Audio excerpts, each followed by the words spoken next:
Эфирде экономика бөлүгү жана мен Азамат Акелеев, саламатсыздарбы. Эл аралык кол өнөрчүлүк оймо фестивалы жайкы айларда Бишкекте жана Чолпон Атада өтөт. Бул жыл сайын өтчү иш-чарага Орто Азия, Россия, Түркия жана башка өлкөлөрдөн ондогон белгилүү кол өнөрчүлөр катышат. Өткөн жылы бул фестивалга 130 кол өнөрчү өз буюмдарын сатыкка коюп, 7 миллиондон ашык киреше көрүшкөн. 12 000 киши катышкан. Кол өнөрчүлүк жакырчылыкты жоюуга, өзгөчө аймактарда жана аялдар арасында жумушсуздукту төмөндөтүүгө жөндөмдүү. Кол өнөрчүлүктүн экономикалык мааниси өсүүдө, бирок ага карабастан мамлекет тарабынан бирдиктүү саясат дагы эле жокко эсе.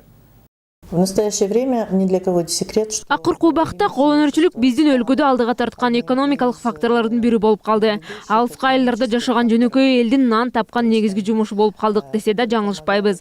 Азыркыдай эсимде 1995 жылы өлкөдө кол өнөрчүлүк өнүктүрүү боюнча биринчи долбоорлор дүйнөлүк банктын алкагында иш алып бара баштаганда эл аралык серепчилер бул тармакта иш алып баруу негизсиз деген ойлорун билдирген. Биз ошондо аларга ишенген эмеспиз. Эми өзүңөр байкагандай көптөгөн үй бүлөлөр кол өнөрчүлүк артында байыгандар да бар. Бирок азыркы убакта өлкөдө канча кол өнөрчү иш алып бара жаткандыгын толугу менен эч бир уюм айта албайт. Анын себеби буга караштуу бир да мыйзам толук иштебейт.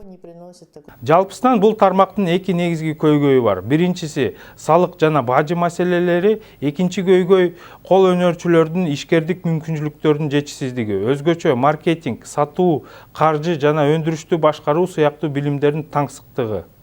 мы сейчас не можем экспортировать войлочную продукцию в Россию. Биз бүгүнкү күндө кийизден жасалган буюмдарды Орусияга экспорттой албайбыз. Себеби Орусияда кийизден бут кийим гана жасалат, дагы буга караштуу мыйзамдар иштебейт. Биздин буюмдар бул талаптарга жооп бербейт. Ошондуктан экспорттой албайбыз. Бул тармакта мамлекет кийлигишип иш алып баруусу тийиш. Казакстандын улуттук сувенир продукциясынын көбү Кыргызстанда өндүрүлөрү бардыгына эле белгилүү. Кээ бир эксперттер Казакстандын сувенирдик базарынын көлөмү 15 миллион доллар деп божомолдошот. Бирок кол өнөрчүлөр бүгүнкү күндө экспортко товарларын чыгарууда бажыга байланыштуу бир топ кыйынчылыктарга дуушар болууда. Здесь необходимо все разложить по полочкам. Биринчиден кол өнөрчүлүктүн түрлөрүн аныктап, өзүнчө бөлүштүрүп, мыйзамдуу түрдө каттап чыгуу тийиш. Ошондо гана кол өнөрчүлөр өз ишин легалдуу алып бара алат. Ошондой эле бизге импортталган кол өнөрчүлөрдүн чийки затын кай жактан алып келинет, кандай түрлөрү биздин өлкөгө киргизилүүдө деп изилдөө жүргүзүп аныктоо керек. Ошол учурда гана бажы суроолорун чечүүгө мүмкүнчүлүк түзүлөт. Ошондой эле ар бир министрликтин кол өнөрчүлөргө карата саясатын аныктап, кол өнөрчүлүк менен алектенген адамдарга да түшүндүрүү жүргүзүү абзел. Салык салууда да бир топ маселелер бар. Например, не все виды ремесленной деятельности подпадают, например, под определенные, например, возможности. Кол өнөрчүлүктүн бардык түрлөрү эле бир салык төлөө системасы менен төлөнбөйт. Мисалга алсак, аларга өз ыктыярдык патент да кирет. Себеби бири туура келсе, экинчиси туура келбей калышы мүмкүн. Кээде мындай көрүнүштөр да байкалат. Мисалга, бир кол өнөрчү бир топ багытта иш алып барышы мүмкүн. Мисалга, ал булгардан ээрге ар кандай кооздомолорду, майда чүйдө башка нерсени жасаса, ар бир жасалган буюмга патент алышы керек. Кээде жасалган буюмуна патент каралбай калган учурлар да кездешет.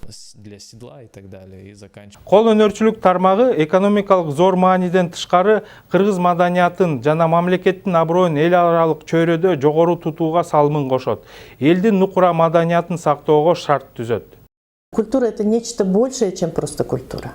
Маданият көп нерсени билдирет, ал элдин рухун, менталитетин, жашоосун чагылдырат. Эгер биз маданиятыбызды жана тилибизди унутсак, анда өлкөбүздү жоготуп алышыбыз да мүмкүн. Бул факторлор экономикага чоң таасирин тийгизет. Маданият экономикага таасирин тийгизерин бизде дагы, көптөгөн башка өлкөлөрдө дагы көп түшүнө бербейт. Кытайда, Жапонияда түшүнгөндүктөн маани берип жылдан жылга өнүктүрүүдө. Көңүл бурганыңыздар үчүн рахмат, саламатта калыңыздар.